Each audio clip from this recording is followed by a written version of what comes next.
This program features current events in the sports realm, intended for both amusement and enlightenment. The views presented here may not align with those of their counterparts. Viewer discretion is advised, as authentic human language, including some potentially colorful expressions, is used if you're underage. Please obtain permission before proceeding. Cheers, Bandwagon Sports P. As don't sue me.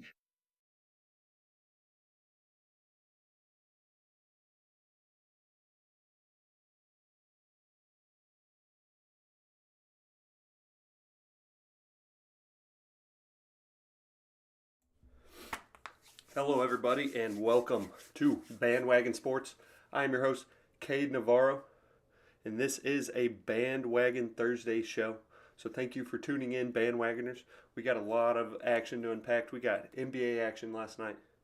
We got Pro Bowl selections. We got NFL news. We got college football news. And then we just got some funny videos to end us off. So if you're watching right now, don't forget, drop a like, subscribe, follow, do all those things. That would be greatly appreciated. If you have any questions, if you have any differing opinions on this episode today, go ahead and drop it in the chat. But yeah, we're gonna hop right into it. I haven't even had a first sip of coffee this morning yet, so.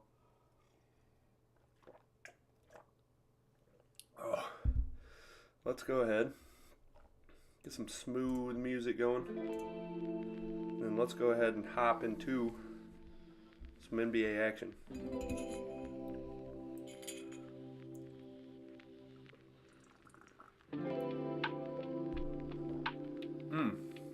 Okay.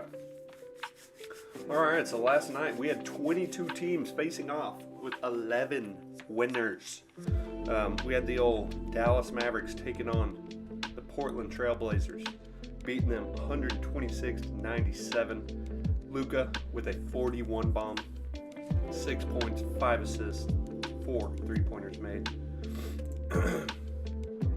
Indiana Pacers taking down the Milwaukee Bucks with Tyrese Halliburton with a 31 point, 12 assist, 5 3-pointers made, 3 blocks. So, monster performance from him. Usually see him putting up at least 20 points and 10 rebounds. I think we've been seeing him with 20 points and like 20 assists, but hey, 30 points. He took charge and he said, hey, I need to score more. Cavaliers take down the Washington Wizards. Jared Allen with 17 points, 19 rebounds, 7 assists, 2 blocks. Monster double-double. We have Jordan Clarkson with the Utah Jazz with a 36 point, 6 rebound, 4 3-pointers made. Utah taking down the Detroit Pistons. I think this game went into overtime, so we'll take a closer look at that here in a second. And then we got old Paul George and the Los Angeles Clippers beating the Phoenix Suns 131-122. With Paul George with a 33 point, 7 rebound, with 5 3-pointers made. Knicks take down the Chicago Bulls. Jalen Brunson with a 31 point, 13 assist, double-double. Monster performance from that man right there. Oh, dude, the Mavericks missed that man. Houston Rockets take down Brooklyn Nets. Alperen Sengun with 30 points, 8 rebounds. I don't know if I said that right, but hey, sounds right to me. And then we had Hawks taking down the Oklahoma City Thunder. Wow, what an upset right here. We got Jalen Johnson with 28 points, a career high, 7 rebounds, and 4 assists. 4 steals. And then we had the Heat taking down the Los Angeles Lakers. Los Angeles Lakers now below 500 on the season. Tyler Hero with a 21 point, 6 rebound, 3 steals, 4 3-pointers made game. And then we have the Sacramento Kings taking down the Orlando Magic. with Malik Monk scoring 37 points, 9 assists, 7 3-pointers made. Jeez. The dude was just green. That's actually pretty crazy. Oh shit. Okay, let's get our noise a little under control. Further look at it, we had Kyle Kuzma with 16 points leading the Washington Wizards. We had Giannis Antetokounmpo with a 26-point, 11 rebound, 8 assist game. I think Pacers having the upper hand in this little series that they've had. Pacers winning the first two, Bucks winning the third, and Pacers winning the last two. So Pacers 4-1 on that little mini series. We have the Hawks taking down the Oklahoma City Thunder. Shai Gilgeous-Alexander. Shai Gilgeous-Alexander with a 33-point, 13 rebound, 8 assist game. Shai Gilgeous is just playing incredible ball right now. So, good stuff there. Let's shake it up a little bit. Let's shake her up. Let's put the old cowboy hat on today. Alright. Oh, that is not even picking up on my hat. So we're not going to do that. We're going to go with the old OG Texas Longhorn hat. You already know. Oh. But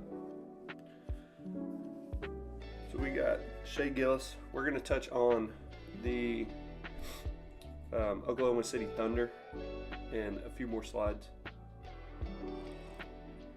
because they have just been having a crazy season with old Chet Holmgren, Shai Gilgeous-Alexander, and I think they are the second youngest team in the NBA. So they are doing incredible things for how young they are. We saw Rockets take down the Nets. I don't even know who this Nets player is. Grizzlies dropping a game to the Raptors. And Ja Morant with 28 points, 8 rebounds, 9 assists, almost a triple-double. Ja was going off, as always. We got Pelicans taking down the Timberwolves. We got Zion Williamson with 27 points, 6 assists, taking down old Anthony Edwards with a 35-point game. We have Knicks with Jalen Brunson, as we talked about, taking down the Bulls. DeMar DeRozan with a 28-point game. Let's see, Trailblazers, I guess this dude, Sharp with 16 points. Luka Doncic, incredible performance again. Kawhi Leonard with a 30.8 rebound win over the Suns. And Devin Booker getting himself a 35-point, 6-assist game in the loss. The Detroit Pistons, Cade Cunningham with 31 points, 13 assists. This game actually went into OT. So, Pistons had a chance to win their 4th game ever. We actually never got a chance to talk about it, but I think New Year's Day or New Year's Eve, Pistons snapped their losing streak. I think a 27 game losing streak, and Pistons get a win, get their 3rd win of the season, and then hey, now they're starting to kind of contend for some of these games. So Jazz barely getting the win over the Pistons. Wow, 1-17 on the road. That is insane. Wow, that is just an awful franchise right there. We have Heat beating the Lakers. Anthony Davis with a 29-point, 17 rebound, double-double. And then Kings taking down the Magic. You had Paolo Banchero having some crazy games, man. Yesterday we just talked about him, and he had, I think, a monster double-double or monster triple-double, but 43 points from old Banchero. But damn! Sabonis! Oh my gosh, we just looked at this. Malik Monk with 37 points, 9 assists, and 7 3-pointers made. And we also had Sabonis with 22 points, 23 rebounds, and 12 assists. That is the most monster triple-double I think I've ever seen. Wow. That is insane. But let's see. We had old Damian Lillard getting himself a poster on the old Indiana Pacers. Boom! Slamming it down. We had a Detroit Pistons player dunking and then riding piggyback on one of the Utah Jazz players. Just boom, staying up, swinging around, and just playing piggy. Doing a little piggyback.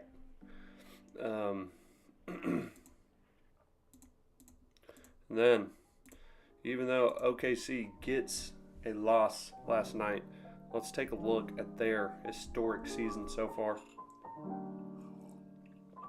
Thunder. This team is legit. We have, 3 years ago, Thunder go 22-50. This season, they are 22-9. It's a crazy turnaround there. That's just 3 years ago. You can see how young old Shea Gillis looks. Now look at him. Man looks like an MVP. Then we got second youngest team in the NBA. Fourth best record in the NBA. So wow, these young kids, they're showing everybody that we are here to contend. We may be a young team, but hey, we're coming for that championship. Could be the first team since 1969 with an MVP and Rookie of the Year on same poster. So Chet and Wemby duking it out for Rookie of the Year. And then Shea Gillis in the conversation for MVP. So we'll see. I could see Chet getting Rookie of the Year. I don't know if I see Shea Gillis getting MVP. Shea Gillis Alexander this season, first in field goal percentage among starting guards, 55%. First in steals per game and third in points per game. 10 players shooting 40% plus from 3 points. So they are just shooting it lights out right now. Third highest defensive rating, and then fifth highest offensive rating. So you got on the offense and defense side, you got them in the top 5. So this could be a NBA Finals contending team right here, with a stacked West.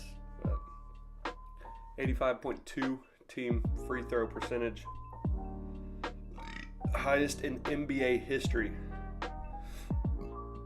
Great stuff there. You got, in the 2022-2023 season, so last year, they were the 10th seed in the West. Now, currently, right now, they are the number 2 seed in the West. So, what a turnaround right there. But Oklahoma City Thunder, they are just a fun team to watch right now. And they are, as Bleacher Report said, they are legit.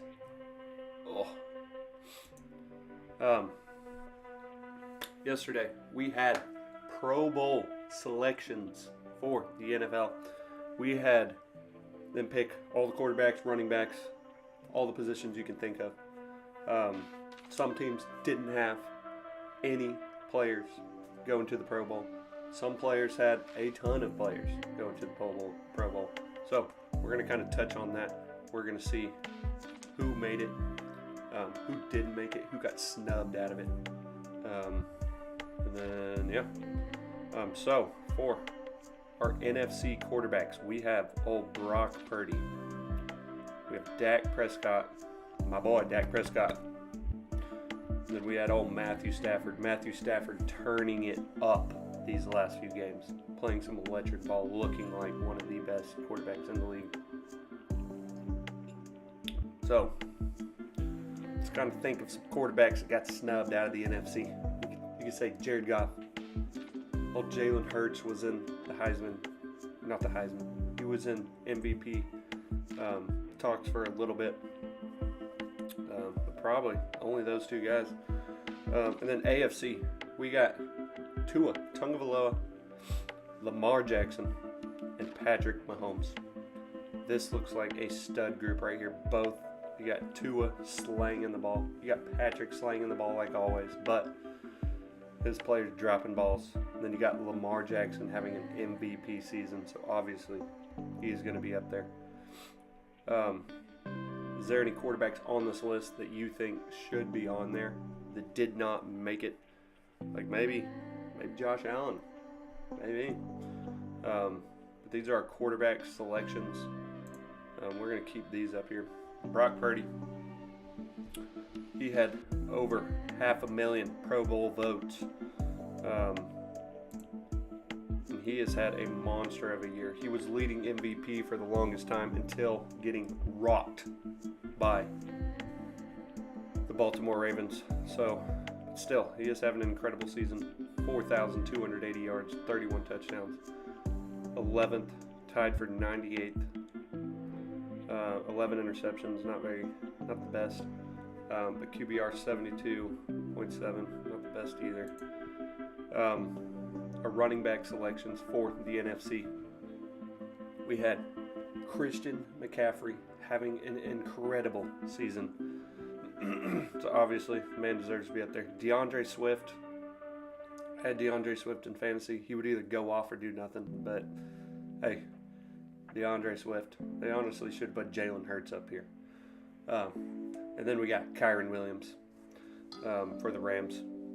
So that will be NFC running backs. And then we have, for the AFC, we have Raheem Mostert having an incredible season, almost scoring probably a touchdown every game. We got James Cook, him having a few fumbles, but ultimately having an incredible season. And then Derrick Henry. Are there any running backs in here that you think should have made it? Let me know. Then we got fullbacks, Kyle Juszczyk and Alec Ingold. I know all Juszczyk. I don't know all Alec, but congratulations. Moving on to wide receivers, we have old CeeDee Lamb having an incredible year. A.J. Brown, Mike Evans having another season with over 12 receiving touchdowns. And then Puka Nacua making his first ever Pro Bowl. Puka Nacua is a rookie. So, cool stuff from old Puka. You know he's got to be excited for that. And then for the AFC, you got Tyreek Hill. You got Amari Cooper. Wow, Amari Cooper setting records this year with old Joe Flacco. You got Keenan Allen having an incredible year as well. Him having some injuries late in the season, but still ultimately playing incredible ball. And then old Jamar Chase. So we do not see old Jay Jettis in here. He's been hurt as well and hasn't had the best year this year, but these are some incredible receivers. If you have these guys on your fantasy team, you are killing it. Let's see. For the tight ends, we got George Kittle and Sam Laporta. Sam Laporta, a rookie, making his first ever Pro Bowl. He has been, I think, the best tight end in the league this year. George Kittle, obviously, Brock Purdy slanging it to him having an incredible year. Those San Francisco 49ers have been going off. We have old Travis Kelce and the Kansas City Chiefs. Travis Kelce being like the only reliable receiver on that team. So, him having a great year. Probably will go down as one of the best tight ends in the NFL ever. David Njoku having an incredible season as well.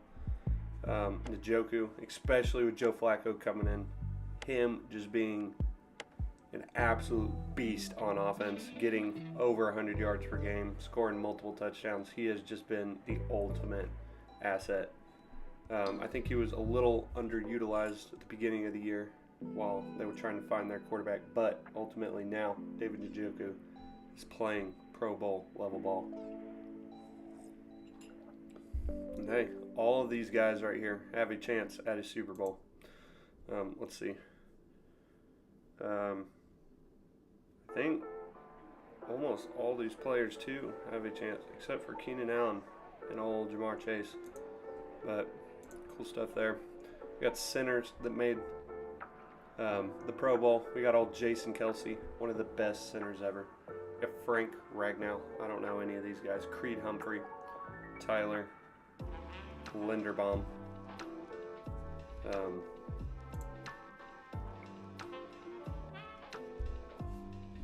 Guards. I don't know any of these guys either. But congratulations on making the Pro Bowl. Trent Williams right here. I do recognize this name. Him keeping old Brock Purdy safe. Congratulations on making the old Pro Bowl. Kickers. Controversy right here. Controversy. Where is Dicker the kicker? Where is he? He gave up, or he produced the best campaign possible. I didn't see Justin Tucker. I didn't see Brandon Aubrey doing any campaigning for this. So, Cameron Dicker got snubbed. No. But in reality, Brandon Aubrey going 100% field goal percentage, not missing a single field goal all year, only a few extra points. So, I think Brandon Aubrey may be a rookie in the NFL, I'm pretty sure, but him having a historic season, so his first ever Pro Bowl. Then we got old Justin Tucker, obviously one of the best kickers the NFL has ever seen, so well deserved. Punters, we got another Cowboys player. We got Brian Anger punting that ball. And then AJ Cole for the Raiders. So, 2 Cowboys on the special teams. Jalen Reeves and Mabin for special teamers. And Miles Killebrew. Don't know any of these guys. And then long snappers, congratulations. I do not know any of those as well. And then return specialists. Marvin Mims Jr., good job. Rashid Shaheed, also. I guess I do know both these players. Congratulations on making the Pro Bowl. Cornerbacks, we had Deron Bland from the Cowboys having a historic season, setting an NFL record 5 pick sixes in a season. Deron Bland scoring more touchdowns than a lot of the players on offense. Let's see. Javarius Ward, for all 49ers. Jalen Johnson, Devin Witherspoon. For all AFC, we have Pat Surtain II, Sauce Gardner, Jalen Ramsey, Denzel Ward. Safeties, Jesse Bates, Buda Baker, Julian Love. For the AFC, we got Justin Simmons, Minkah Fitzpatrick, and Kyle Hamilton. So, good stuff here. And then, for all defensive ends, can't forget the boys getting all the sacks. We got Nick Bosa, Montez Sweat, and Aiden Hutchinson for the NFC. And for the AFC, we have Myles Garrett, Max Crosby, and Trey Hendrickson. Interior linemen, Aaron Donald, Dexter Lawrence, Javon Hargrave. For the AFC, we got Chris Jones, Quentin Williams, Justin Maladou. So, congratulations to these interior linemen. Outside linebackers, Micah Parsons, another Dallas Cowboy, Danielle Hunter, Hasten Reddick. For the old AFC, we got TJ Watt leading the league in sacks, Khalil Mack up there as well, and Josh Allen. Inside linebackers, Fred Warner for the 49ers, Bobby Wagner for the Seattle Seahawks. For the AFC, we got Roquan Smith for the Ravens and Patrick Queen for the Ravens. Whoa! 2 inside linebackers from the Ravens making making the AFC inside linebacker. So that's actually crazy. We didn't see many offensive players from the Ravens. We literally, I think, only saw Lamar Jackson. So that just shows how crazy of a season Lamar Jackson is having, and that he does not need anyone to lead that offense. He just needs some playmakers here and there. Top 5 leaders for sacks. We have TJ Watt 17 sacks on the season. Trey Hendrickson 17 sacks on the season.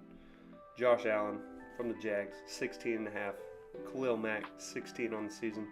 And Danielle Hunter with 15.5. Obviously, all these guys making the Pro Bowl. Pro Bowl starters, offense and defense by team. You got San Francisco 49ers with 8, the most for the NFC. Then you got Cowboys with 4, Eagles with 3, Falcons, with 2, and then Bears,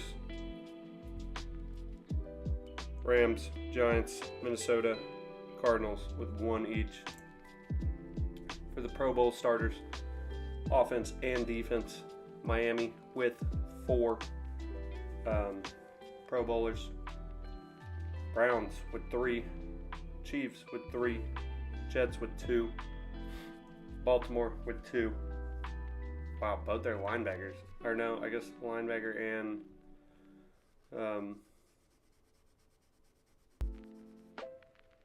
wait, we just checked it out. I thought, okay, whatever. Broncos with 2. And then Texans, Bills, Colts, Raiders, Saints, Steelers, Chargers with 1 apiece. Teams with no Pro Bowl picks. We had the old Green Bay Packers, Carolina Panthers, Washington Commanders, and the New England Patriots. So all these teams, let's do that again. So we got Green Bay Packers, Carolina Panthers, Washington Commanders, and New England Patriots, all without Pro Bowl picks. These teams, they have just been god awful this year. Packers have been all right, but yeah, I guess no electric players on their team. Panthers, only 2 wins on the season. Commanders just going through all Sam Howell and Jacoby Brissett. They've just been all over the place. And then same with New England with old Mac Jones and Bailey Zappi. No crazy players on any of those teams. So, hey, maybe they might look to get some playmakers this next year. That would probably be for the best. Confirmed week 18 starting quarterbacks. So we have a bunch of new starting quarterbacks. We got Blaine Gabbert, Jeff Driscoll, Carson Wentz, Nick Mullins, Trevor Siemian, Easton Stick, Tyrod Taylor, Sam Howell, Mason Rudolph, and Jarrett Stidham. Obviously more to come, but Steelers with their 3rd string quarterback, Jeff Driscoll, with Cleveland's 10th starting quarterback. Blaine Garrett taking over for old Patrick Mahomes. They've already secured the number 3 seed in the AFC, so there's no point in old Patrick Mahomes playing. Nick Mullins for Minnesota Vikings. We got Tyrod Taylor taking over in New York. We got Carson Wentz taking over for old Matthew Stafford. Jarrett Stidham, as we talked about last week, taking over for the Broncos again. Easton Stick staying at that quarterback position for the Chargers. Tyler Huntley taking over for the Ravens. Ravens already secured that number 1 spot, so no need to Driscoll Lamar. Sam Darnold taking over for the 49ers. 49ers already secured the number 1 spot in the NFC East as well, so they do not need old Brockett Purdy. Trevor Siemian taking over for the Jets again, and Jake Browning playing for the Bengals. We will see more to come, but coming into this Week 18, we're going to have games, some electric games with playoff implications. Teams need to win to either win their division or even just get into playoffs. And then we got teams like some of these we just talked about that they're not risking anything. They already made playoffs. We're going to put on all of our backups. We're going to see some electric games, and we're going to see some awful games. Let's see here. Let's look at the old NFL action. Like I know 49ers. So we got Mason Rudolph taking on backup quarterback for the Ravens. CJ Stroud going to play against Gardner Minshew, so this will be a playoff implication game. This one will mean a lot. Browns, you got starting quarterback out. Bengals, you got Jake Browning, but I don't think it matters. I think Bengals are already eliminated from playoffs, and Browns have already clinched. Vikings already eliminated from playoffs. Lions, I think Vikings are eliminated from playoffs. I don't remember from our visual yesterday. But Lions, I wouldn't think. Maybe they're playing to secure that number 3 spot. I think they are. You would think they are because you don't want the old Eagles to go above them in those ranks. But Jaguars, you got backup quarterback already. They have to win, but we might see Trevor Lawrence back. Who knows? But Titans, no chance at all. I don't know who's playing for them. Jaguars playoff implications right here. Jets already eliminated. Patriots already eliminated.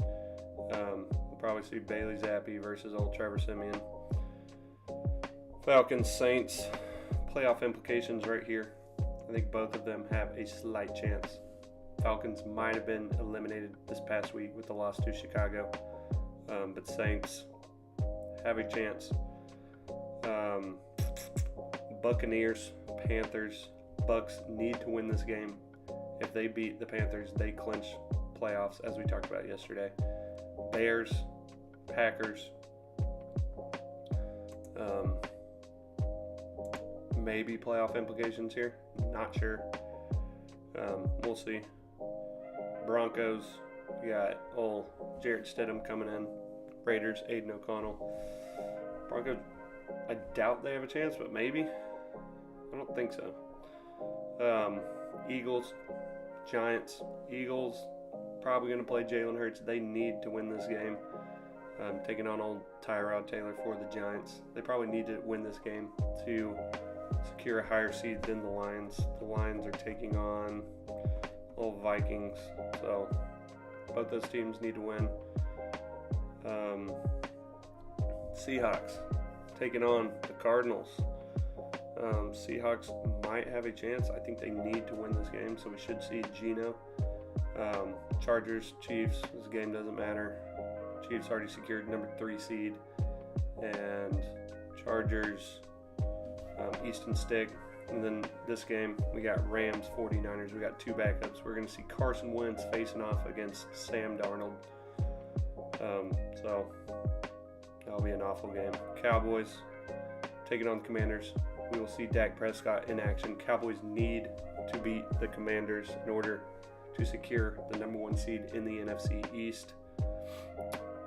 Bills, Dolphins, as we talked about yesterday. Bills could either win and be the number 2 team in the AFC, or if with a loss and with a few other things, they could get eliminated completely from playoffs. Dolphins need to win as well to win their division against the Bills and secure that number 2 spot. So we will see a monster of a game all Sunday night. So a lot happening. We have old Dalvin Cook, as we talked about. Dalvin Cook is wanting to get out of the New York Jets. He's wanting to look for a new team, get a new role. It says let's see. Des Bryant calls for Cowboys to add ex-Jets running back Dalvin Cook. So Des Bryant wants old Dalvin Cook playing for the Dallas Cowboys. This would be a good addition. We had Tony Pollard, him playing incredible ball when we had Ezekiel Elliott. Ezekiel Elliott just being that smash mouth, get you 1 or 2 yards every time player.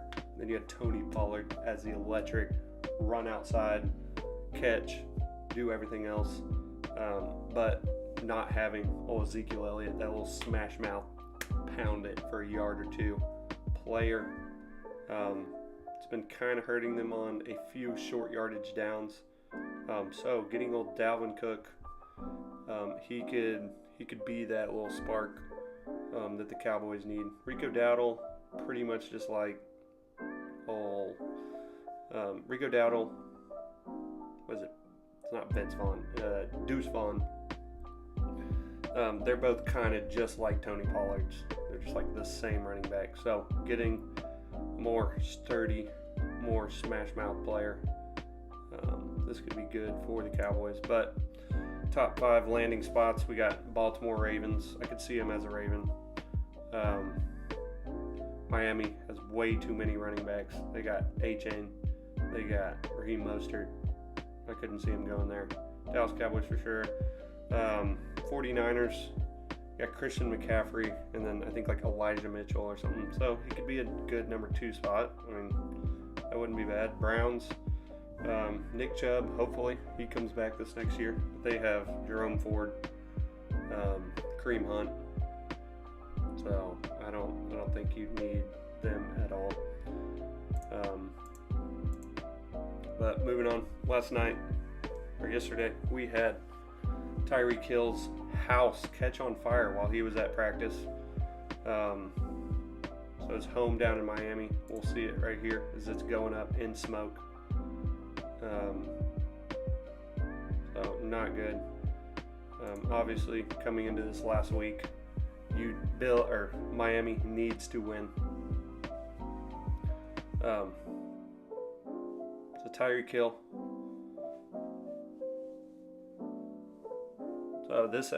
So yesterday we had Tyreek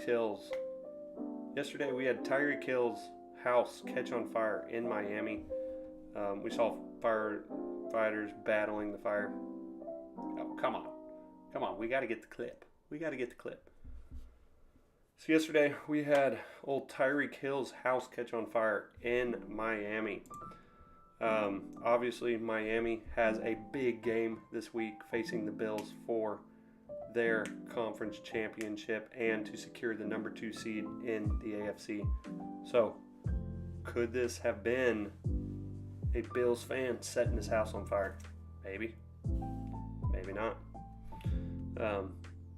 But you hate to see it. You hope that everything's fine. You hope that whatever valuables or whatever happened, you hope that everyone's safe and that it's a good place to stay and that not too much damage was done to his house.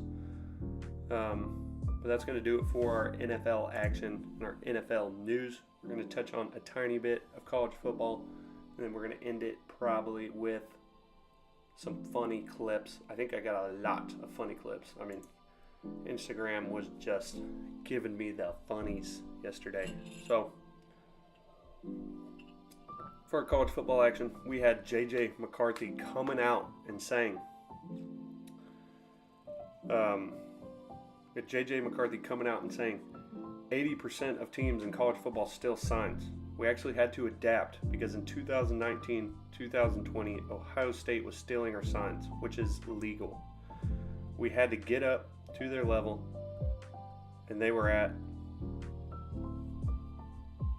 So J.J. McCarthy came out and stated 80% of teams in college football still signs. We actually had to adapt because in 2019, 2020, Ohio State was stealing our signs, which is legal. We had to get up to the level they were at and make it an even playing field. So, J.J. McCarthy kind of addressing those rumors of them cheating during the season. Him saying, hey, everyone does it. You have to think so. You have to think, hey, there's got to be someone behind doors, especially in this sport, where so much money is on the line. You have to think that there is people in the background doing whatever it takes to get it done. But hey, since their cheating allegations, they have made the college football playoff, I think, 3 years. So Michigan Wolverines, know how to steal signs. They are pros. So if you need any help stealing signs, okay, go ask the old Michigan Wolverines. We had, let's see, who was this? Paul Feinbaum. With Paul Feinbaum yesterday saying, well, Jim Harbaugh is leaving Michigan after next Monday night. So after the national championship, he has Jim Harbaugh out of there. We kind of touched on this yesterday with him having 6 games this year, being suspended, and him being a highly sought-after coach. We talked about, hey, maybe Jim Harbaugh might land on the Los Angeles Chargers. So we'll see this next season. I think he has done a stellar job at Michigan, so I could see him staying, but I could also see him getting more money, going to the NFL, doing it there. But I guess we will see.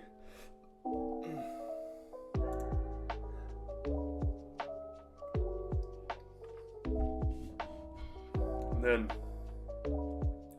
on First Take, we had Mad Dog going off on Florida State Seminoles, and hey, he said it better than I could. He said it better than I could. Florida State Seminoles, you are a disgrace to college football. Yesterday we talked about their ass whooping, or maybe it was the day before, I don't know, but this week we talked about Florida State's ass whooping that they got from Georgia.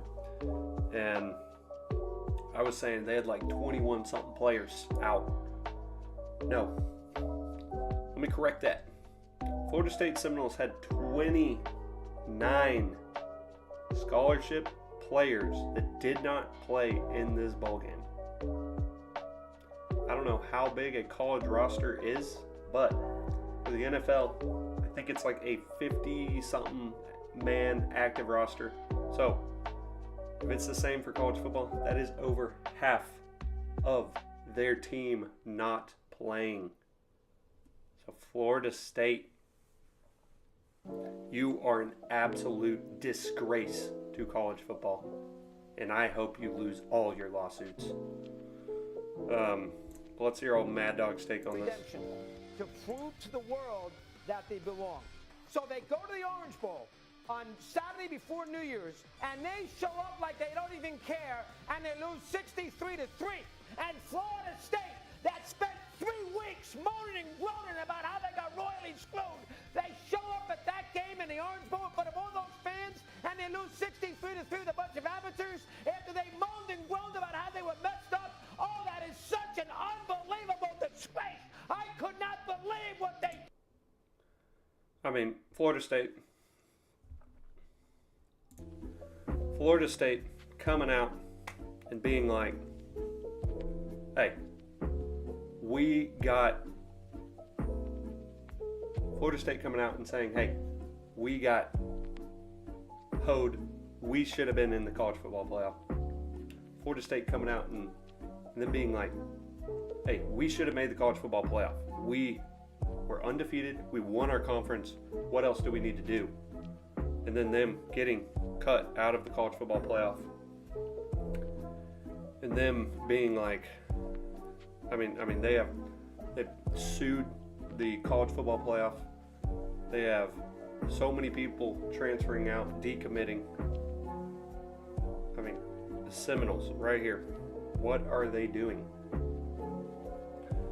The Seminoles had a chance to prove that they were one of the top 4 teams in the nation by taking down defending champ and back-to-back defending champ, Georgia Bulldogs. But they had over half of their roster not show up, not play. And then they even had the audacity that we saw yesterday 2, a few of the players tweet out that it was an absolute disgrace that Alabama lost and that they should have been in that spot. After losing 63-3, players on the Florida State team were tweeting stuff like, this is the difference between earned and given. So, I mean, you got these fucking Florida State idiots.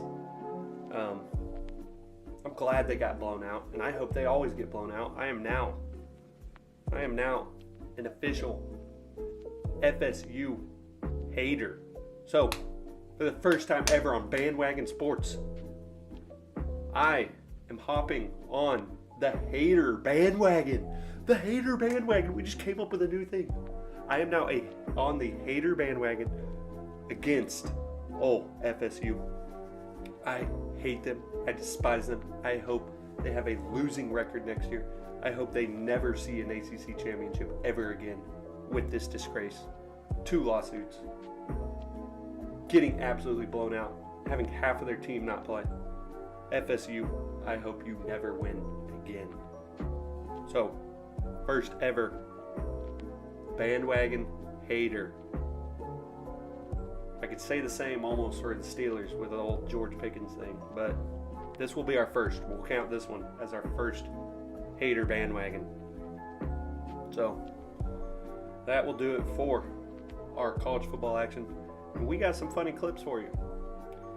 So let's get through all these. Let's exit out of these. Let's get to our funny action. We deserve it. We deserve it.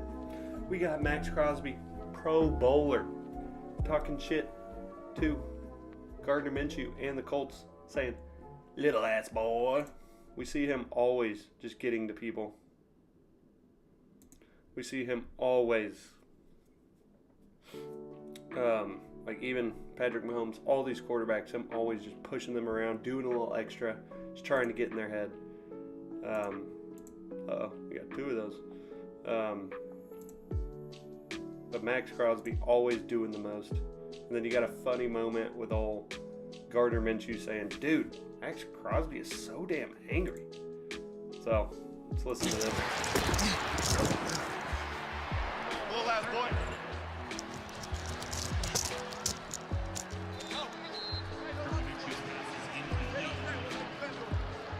Little ass boy. Dude, Max Crosby is so damn angry. Bro, he just... But like the thing is, like, he's not really that angry. I know, right? He keeps calling everybody little ass boy. Hey, little ass boy. I'm like, I'm little out here, but not always, you know? It's a funny moment with old Gardner Minshew. And being like, hey, I might be a little ass boy out here, but I'm not a little ass boy out there. So, it's a funny thing. There are some monsters in the NFL, so I'm sure he's a pretty decently big man. But him being a little ass boy in the NFL, but just funny how Max Crosby is just trying to get in their head, and then you got a funny moment with Gardner Minshew just talking about it on the sideline. So shout out to old Inside the NFL showing us that clip right there, and Bleacher Report. Let's see, we got old Justin Tucker coming up to Jay Jettis. Alright, I appreciate you. Saying, hey, you're my son's favorite player. And you got Jamar Chase just sitting Nice to beside meet you, him. dog. Man, it's been fun watching you. Just putting his hat to Same the to you, side. dog. You got a leg on you, dog. And just trying to cool them one at a time. KT. Good, man. Same to you, man. Can I get a picture with you? Yeah, so. Straight up, you're my son's favorite player. I I'm appreciate sure that. you're I appreciate that. So Jamar Chase is like, what the? You're not going to say anything to me? He's like, your son doesn't like me? So that was funny. I don't know if Justin Tucker was messing with old Jamar Chase or what, but that was a funny moment. And then, let's reload this real quick. We got a dad. They just say it's a bet. Why are Playing they? parlays. What is the parlay? I don't get it. A bet. If I bet that Gabrielle's going to get score a touchdown in the game, that's a bet. If you Okay. string multiple bets together, it's called a parlay, because it's Oh, So Because- it's like if she scores a touchdown and then he scores a touchdown and he scores a touchdown? And if you bet that, you win. So, another instance of a woman not knowing what's going on in sports, how it works, how sports gambling works, and then you got a dad just explaining it perfectly. So, if you're a woman out there watching, and you don't know how it works, here is a perfect example of how a parlay works. So it's funny. It's always funny explaining stuff. I'll have my girlfriend. We'll be watching football, and she doesn't even know what's going on. She just knows when they score. So it's funny always telling them all these different rules, and she's always like, "There's so many rules. I don't understand." But perfect dad explanation. Oh, come on. This isn't funny. We're not going to do this. We are on our funny time. And then we got old CMC getting handed a USC hat to sign, and him being like, "What the hell?" And him having a funny moment right here. Watch this. This is why you guys are doing this? I'm not signing that. You know what I'll put? Look up the score of the Pac-12 championship game, 2015. Try to pull a quick one on me. Who's the SC guy here? No one? No one. Camera guy? Camera guy, you guys Pac-12? Stanford 41, USC 22. Let's just look up some info on the game. I don't know if I even remember this game. CMC 461 all-purpose yards. Receiving touchdown, rush touchdown, pass touchdown.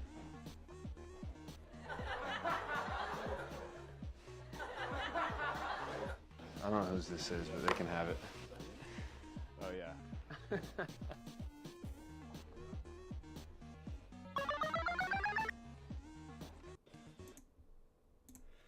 So we see old CMC doing the most. Obviously, him playing at Stanford. USC was one of the teams in the Pac-12 that they played against. So him not being a big fan of USC at all. So him marking out their logo, putting, I guess, his total yards against them, all the touchdowns he had, and then just giving it back, forgetting to sign it, and then him being like, "Oh yeah, I got to sign this."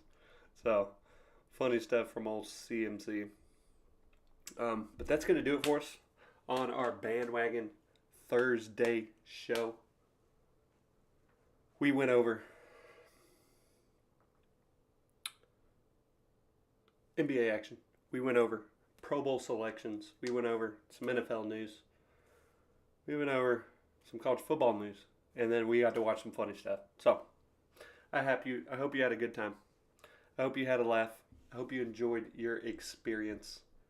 And don't forget to like, subscribe, follow all the socials. We got them down here, right here. We got Twitter, Twitch, YouTube, Instagram, TikTok. So, don't forget to drop a follow, like, comment, subscribe. Drop a comment below. But that's going to do it for us on our Bandwagon Thursday show. I am your host, Cade Navarro, and we are signing out.